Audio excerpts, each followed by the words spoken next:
En estos días, en este mes, se está celebrando mucho lo que es, si vamos a la actividad más famosa de este mes, yo creo que todos van a decir cuál es. La que el mundo trata de enseñarnos, la que el mundo trata de poner en nuestras mentes, de programarnos a nosotros. Es una fiesta satánica, una fiesta pagana, que no se debe maquillar porque es lo que es, y que no solamente se desarrolla el día 31 de diciembre, sino se desarrolla en casi 2 meses hasta el 31 de diciembre de rituales, ceremonias satánicas que se desarrollan para ese día en contra de todo lo que es de Dios. Y también tiene el propósito de opacar uno de los hechos más trascendentales de la historia, que fue lo que es conocido, ¿verdad?, la Reforma Protestante. Ese día en que la bestia recibió una herida mortal en su cabeza. Aquel imperio que estaba gobernando, que establece o que enseñaba doctrinas como de mediadores entre Dios y los hombres, que enseñaba doctrinas sobre indulgencias y cobro por hacer favores espirituales, recibió una herida al pararse en la brecha un estudiante a sacerdote llamado Martín Lutero, el día 31 de octubre, y denunciar las cosas que se estaban cometiendo en aquel entonces, en contra de la verdadera obra de Dios, del verdadero evangelio de Dios. Una de las cosas y los fundamentos, yo creo que los postulados más importantes, todos sabemos lo que son las 5 solas, todos sabemos lo que son los 5 postulados de la Reforma: la sola gracia, la sola fe, solo Cristo, sola Escritura y solo a Dios la gloria. Pero hay 3 que son siempre los grandes pilares dentro de eso, porque fueron los más atacados en ese tiempo. Pues enseñaba que nosotros deberíamos hacer suficientes obras buenas para ganarnos el cielo, suficientes obras buenas para ganar la salvación de nuestras vidas, dando esa enseñanza de que es por obra que uno se debe salvar. Y las obras son buenas. Cuando las obras son buenas, pues es bueno dar buenas obras, es bueno la ayuda, es bueno siempre tener un corazón bondadoso, porque esto también agrada a Dios. Pero tenemos que tener presente que nosotros no somos salvos por lo buenos que podamos ser, porque aún esforzándonos hasta el máximo % que podamos dar de bondad en nuestra vida, no vamos a llegar a lo que Dios demanda de nosotros. ¿Por qué? Porque ningún ser humano puede hacerlo en su humanidad. Ningún ser humano que nace en pecado, que peca, puede llegar a ese estándar.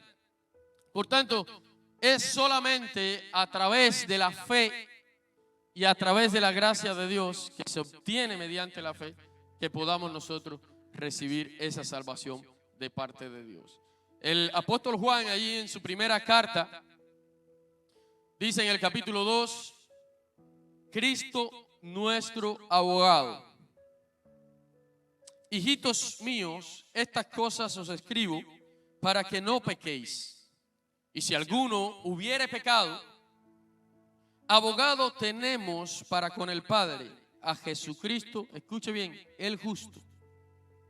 Y Él es la propiciación por nuestros pecados, y no solamente por los nuestros, sino también por los de todo el mundo. Y en esto sabemos que nosotros le conocemos si guardamos sus mandamientos. El que dice, yo le conozco, y no guarda sus mandamientos, el tal es mentiroso y la verdad no está en él. Pero el que guarda su palabra, en este verdaderamente el amor de Dios se ha perfeccionado. Por esto sabemos que estamos en él.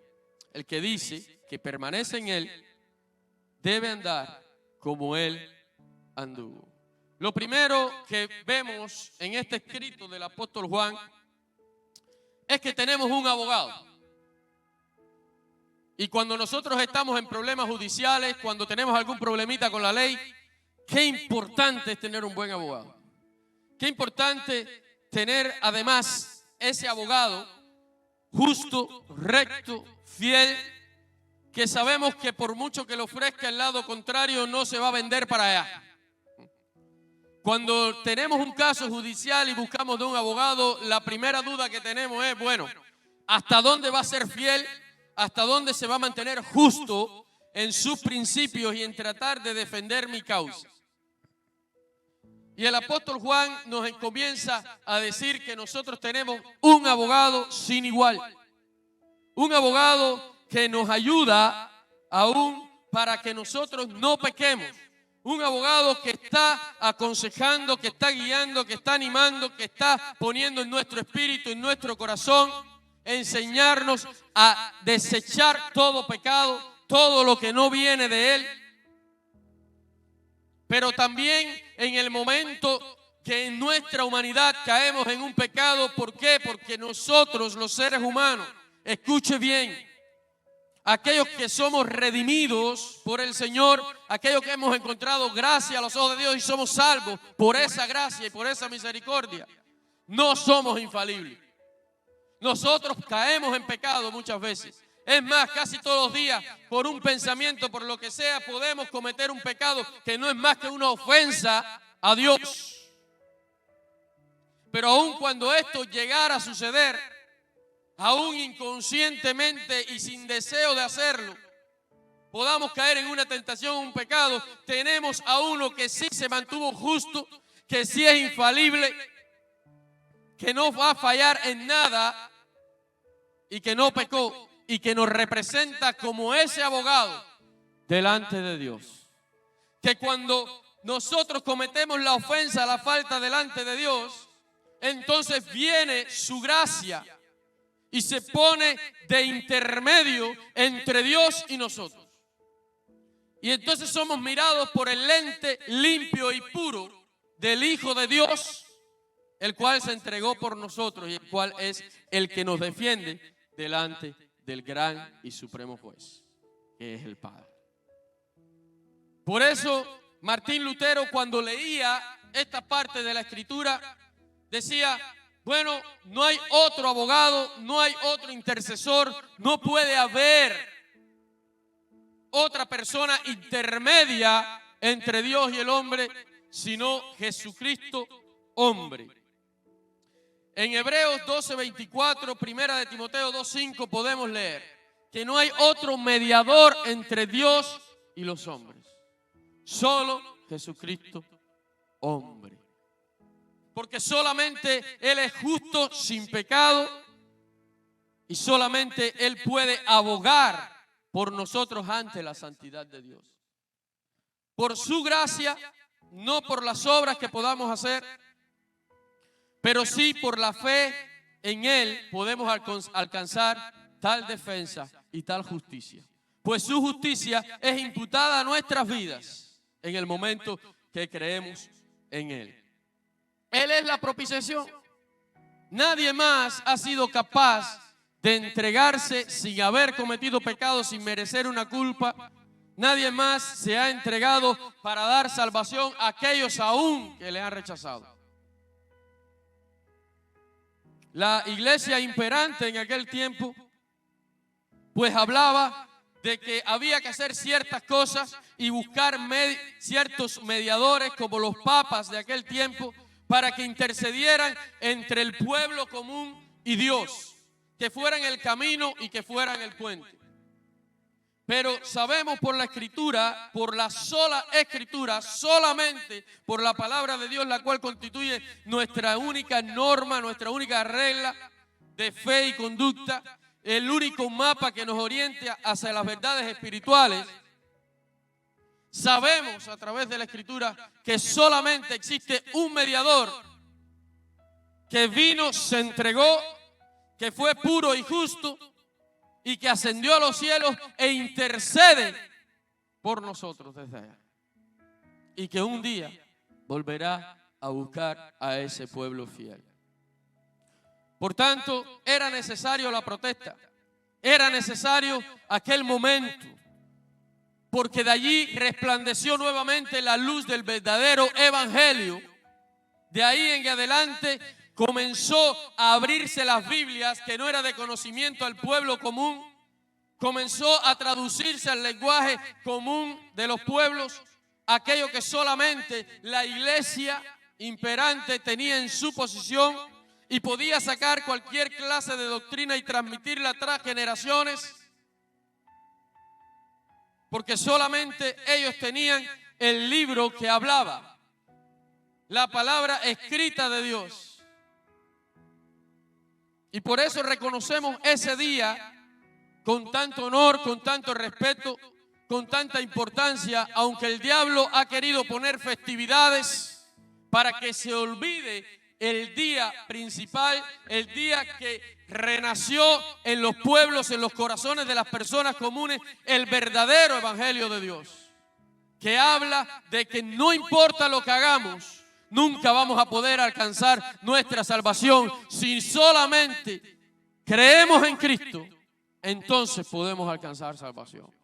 Solamente si creemos en Cristo, si entendemos que fue la gracia de aquel que fue propiciación por nosotros, que se entregó,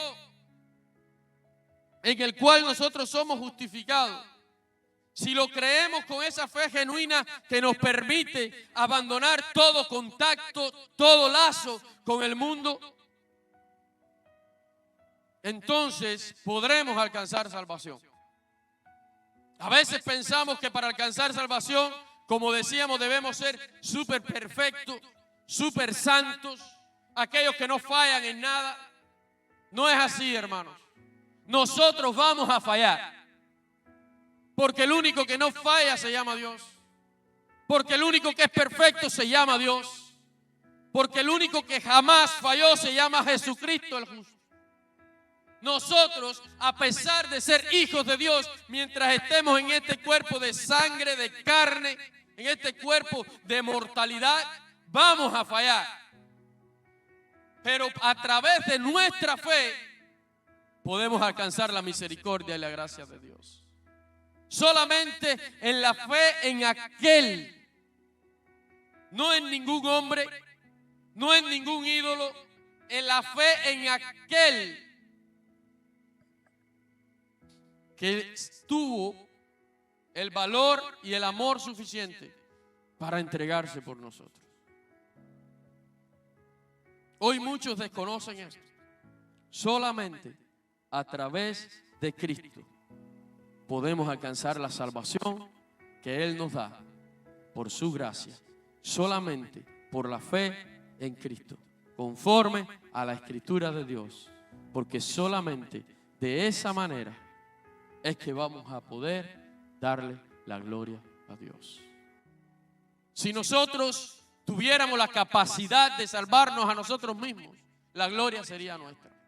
Si nosotros tuviéramos las herramientas necesarias para alcanzar salvación y para ganarnos el cielo, como muchos ahí quieren, y como muchos dicen cada día querer alcanzar el cielo, si tuviéramos las herramientas o la santidad necesaria, ya la gloria no sería de Dios, sino sería de nosotros.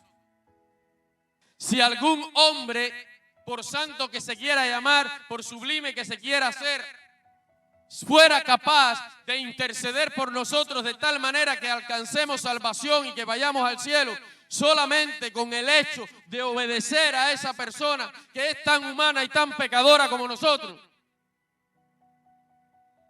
la gloria sería de esa persona y no de Dios. Por eso solamente a través de Cristo es que podemos alcanzar la salvación. Y la gloria es de Dios porque Dios fue el dador del plan. Dios fue el que envió al Hijo. Dios fue el que guió al Hijo. Dios fue el que resucitó al Hijo. Dios fue el que perdonó nuestros pecados a través del Hijo.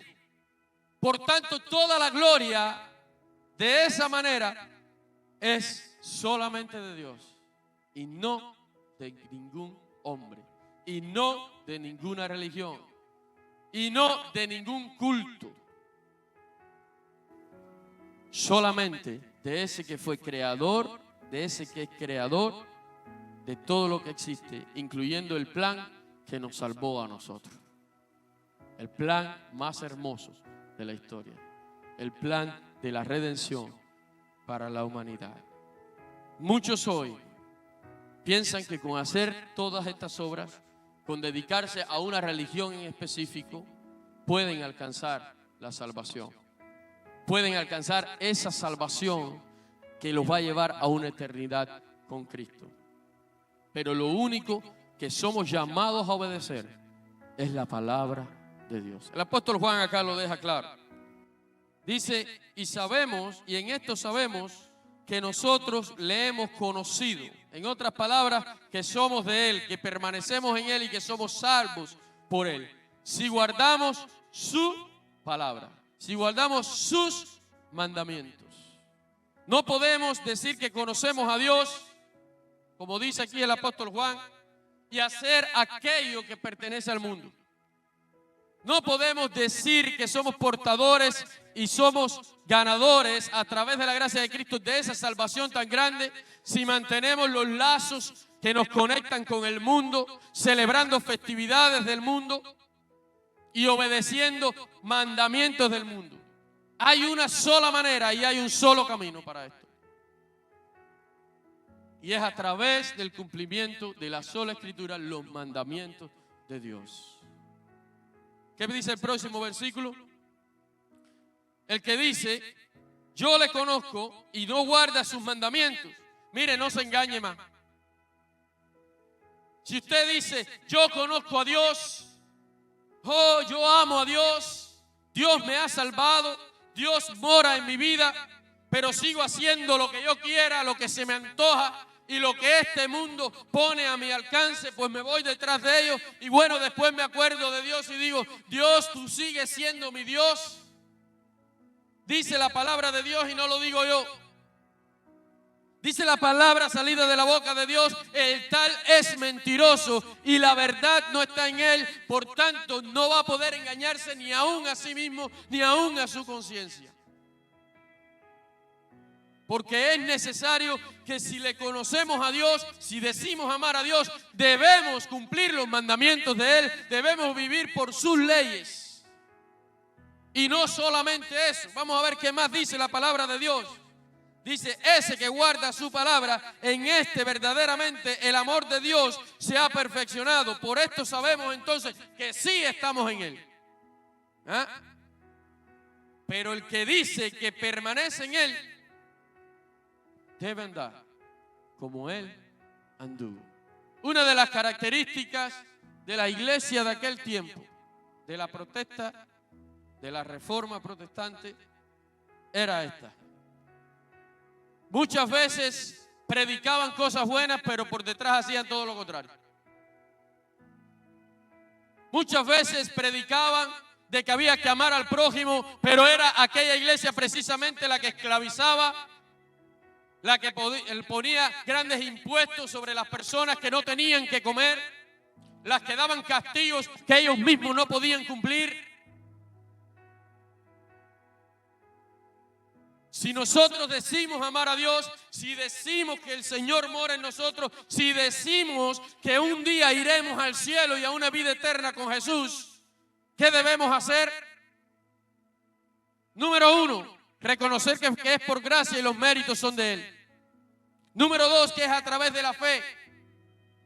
Número 3, que solamente debemos glorificarlo a Él. Número 4, que debemos solamente obedecer solo sus mandamientos. Y obedeciendo sus mandamientos, andar como Él anduvo. No decir que somos cristianos y tratar de fingir que somos buenos.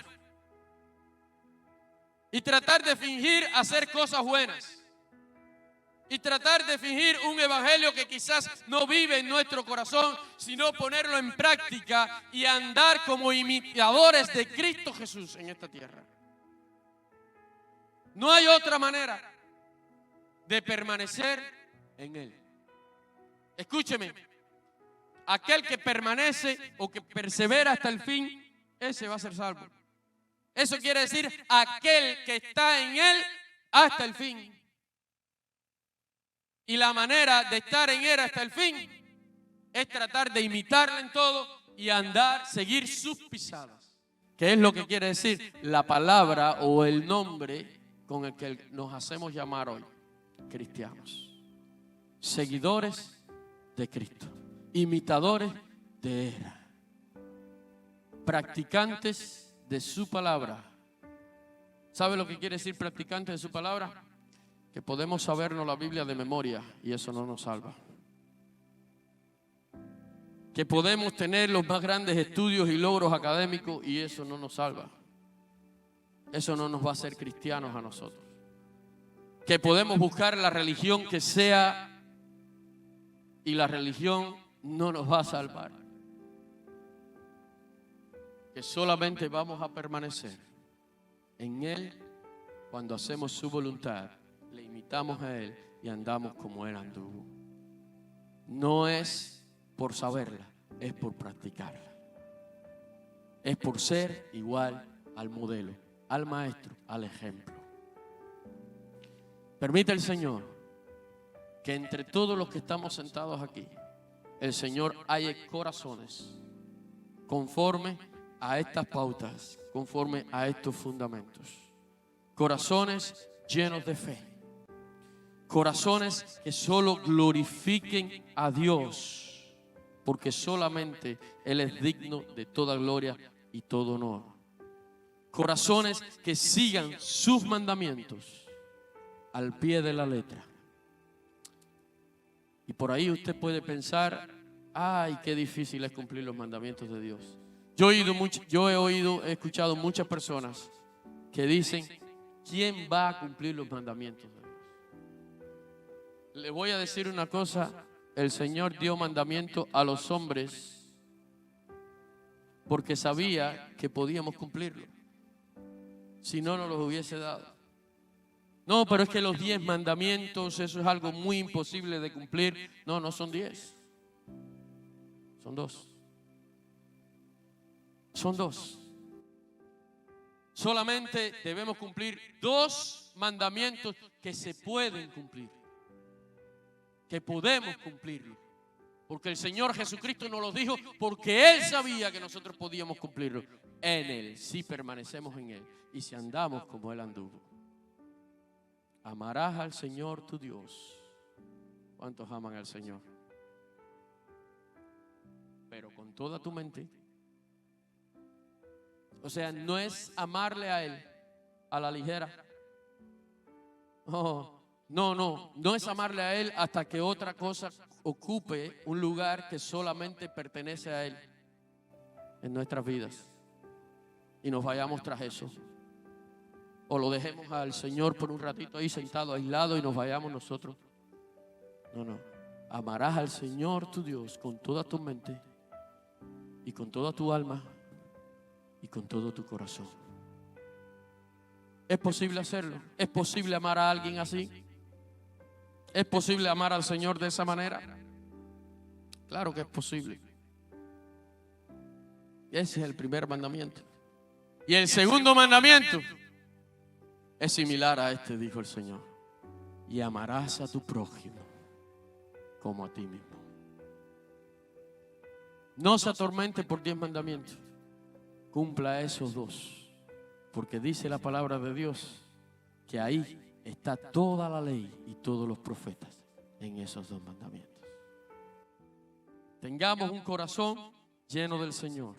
Entreguemos nuestro andar delante del Señor. Confiemos en que Él nos dará la fuerza para caminar aun cuando la situación sea difícil, aun cuando el mundo trate de imponer tantas ideologías, tantas festividades, aun cuando la cultura del país aún quiera imponernos aquello que decimos no tiene nada de malo, es algo cultural, viene por tradición.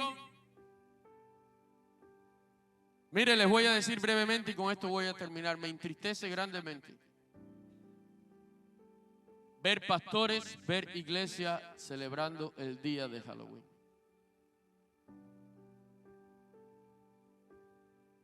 Me entristece en el corazón ver aquellos que un día dijeron, amo al Señor mi Dios con toda mi mente, con toda mi alma y con todo mi corazón, y celebrando fiestas del diablo. Y que cuando le pregunta, bueno, es que es algo cultural, sí, hay muchas cosas culturales. Hoy en día el homosexualismo es algo cultural.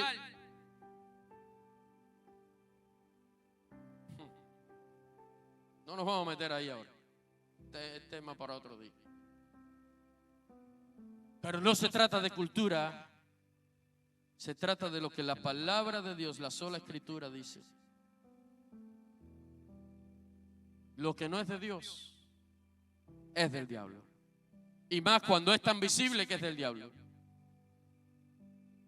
Porque brujas, muerte, destrucción, caos es del diablo.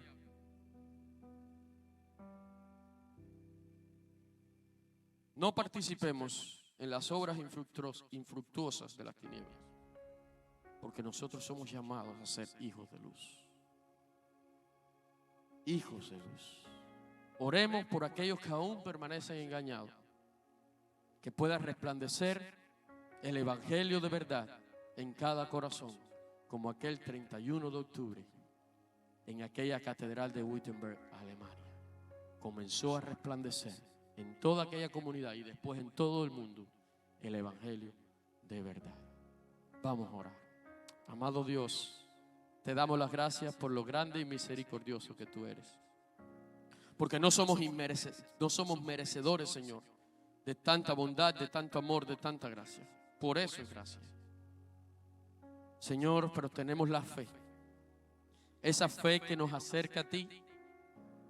Esa fe que nos permite alcanzar lo que nuestra carne no puede alcanzar, lo que nuestra humanidad no puede alcanzar.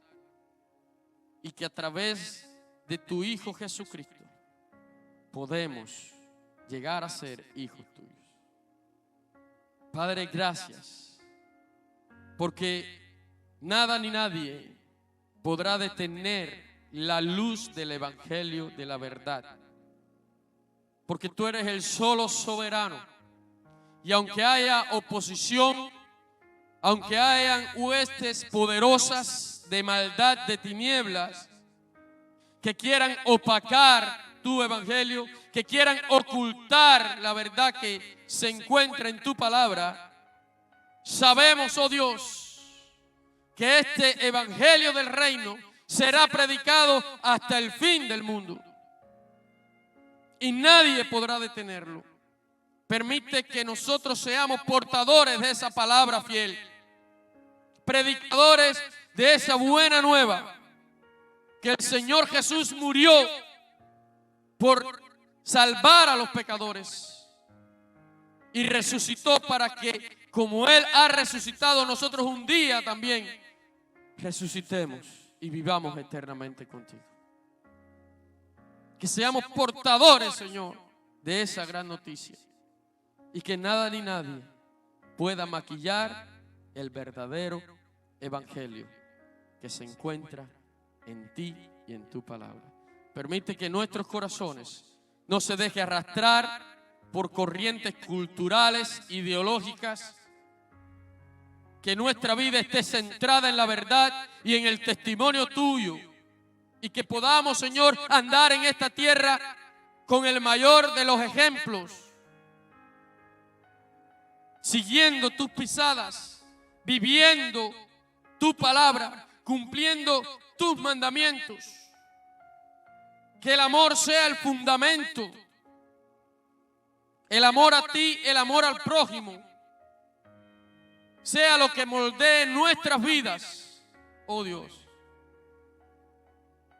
Ayúdanos a permanecer firmes hasta el fin. En esta generación que cada vez está más loca, Señor, por estos gobiernos que cada vez bombardean más nuestras mentes y tratan de socavar nuestros valores y de tergiversar nuestros principios. Señor, ayúdanos a permanecer enfocados solamente en ti, cada día viviendo por la acción, por la obra de tu Espíritu en nosotros. Bendice a tu iglesia. Y aquel que quizás no ha dado ese paso de fe, el único requisito para encontrar salvación en ti, que pueda darlo, Dios. Que trates con cada corazón y con cada vida en esta mañana, en esta tarde. Y que tú te glorifiques en medio de él. Ayúdanos, Señor. Nos ponemos en tus manos. Te damos a ti y solamente a ti toda la gloria y todo el honor. En el nombre de Jesucristo.